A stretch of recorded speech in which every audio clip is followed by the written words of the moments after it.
Detroit. General Motors on Tuesday raised its 2024 guidance after beating Wall Street's top and bottom line expectations for the first quarter. The automaker said it was boosting its forecast after strong North American operations offset losses elsewhere during the first quarter. The company now expects adjusted earnings of $12.5 billion to $14.5 billion, or $9 to $10 a share, up from a previous range of $12 billion to $14 billion, or $8.50 and $9.50 a share. GM also raised expectations for adjusted automotive free cash flow to a range of $8.5 billion to $10.5 billion, up from an earlier forecast of $8 billion to $10 billion. GM shares jumped more than 4% immediately following the report. Here's how the company performed in the first quarter, compared with average estimates compiled by LSEG. GM said revenue during the first 3 months of this year was up 7.6% from roughly $40 billion a year earlier.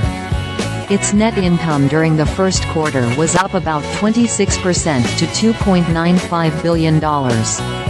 The automaker's net income attributable to stockholders, which excludes some dividend payouts, was up 24.4% to $2.98 billion, or $2.56 per share, from the first quarter of 2023 when the company reported net income attributable to stockholders of about $2.4 billion, or $1.69 per share.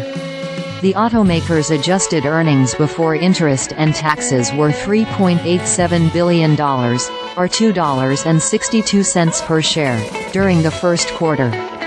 GM's North American operations, driven by truck sales, were largely responsible for the company's first quarter beat and guidance raise, the automaker said. The division increased adjusted earnings during the quarter to $3.84 billion, up 7.4% from a year earlier, and helped to offset losses of $106 million in China and $10 million in other international markets during the first 3 months of the year.